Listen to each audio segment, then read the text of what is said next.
Hello, Moms Pump Here community. My name is Sara Boykan. I am a licensed mental health counselor, certified personal trainer. I teach nutrition. I have my own business called Project Potential, which I run from home in my nursery, which is also my office.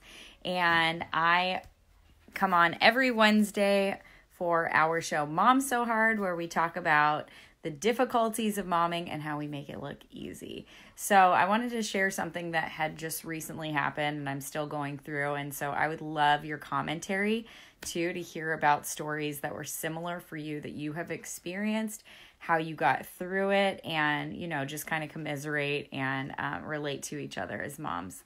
So last Friday, my family and I, you might have seen last week, we were in Palm Springs. We came home last Friday, and of course, when one thing happens, everything happens. I ran a dishwasher load as well as laundry. Why wouldn't I? Mom so hard, right? And I went into the laundry room, and I noticed that the floor was drenched, like something was leaking. I thought it was the washer, and then I realized that the water was very warm, and it was actually coming out of the water heater. So the water heater we do rent, it turns out the water heater, happy birthday, is 16 years old, and it was time for a new one. So we called the number on the water heater, and then I had my neighbor, who's a handyman, come out to give us a second opinion. Now, when I had him come over, his wife kind of invited herself over, and she seemed like there was something really pressing that she wanted to tell me. And she said, I didn't know if I was going to tell you this, but I just didn't feel right not telling you it. And she said, your nanny. And immediately my heart sank. She said, your nanny has been leaving your baby outside while she sits inside. And she said, I didn't know if I was going to tell you. She shared a picture, and the picture just put a pit in my stomach. I just did not know what exactly I was going to do. And like I said, you guys can kind of tell I'm working this out right now. Similarly, she was saying that the nanny would sit in her car and watch her like soap operas on her phone while the baby was sitting next to her. Either the door was open, but the stroller was in the street while the baby was sleeping, or she would put the baby right in front of her car, like between where the cars would park in the street. And so I just didn't deem that very safe. And we had actually, thank you, Priya. I appreciate that you understand.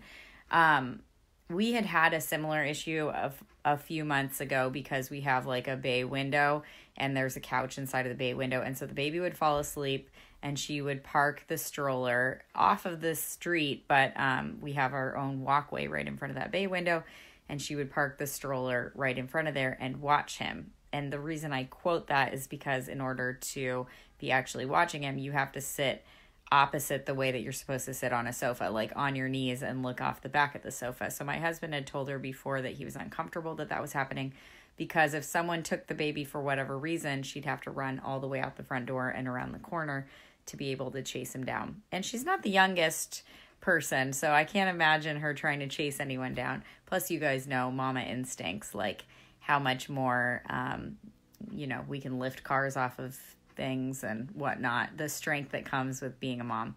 So, oh my goodness. Priya said that she had a nanny that put scissors under her son's pillow to keep away bad dreams.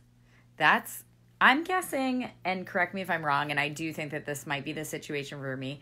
I'm guessing that that's probably a cultural thing. I know for me, so our nanny is Russian, and I'm guessing that in Russia it's okay to leave your baby outside. I know in Italy also, like, they'll leave the baby in the stroller outside while they'll go inside to eat dinner. But it's just a different situation where we live.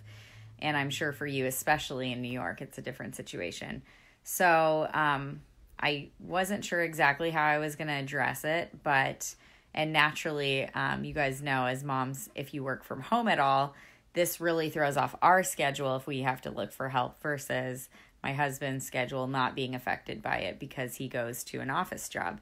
So, it's a West Indian thing. Interesting. So, in any case, I did end up having to call her, and I fought with myself a little bit about what I was going to tell her, because the easy route And I think you guys can all appreciate this. The easy route is to say, oh, I'm changing my work schedule, so I'm going to be home more. Or, oh, I want my child to be socialized, so I'm sending them to a daycare.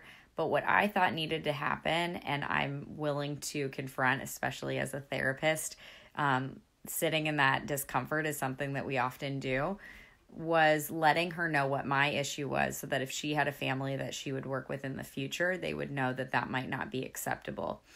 So I did end up giving her a call, and I did tell her that it just wasn't going to work anymore, that we appreciated the time that we had with her. Like, I was very gracious, and I did let her know that, you know, there were no hard feelings. Like, I'm very glad that nothing happened to my son, you know, between you and me. I'm very glad.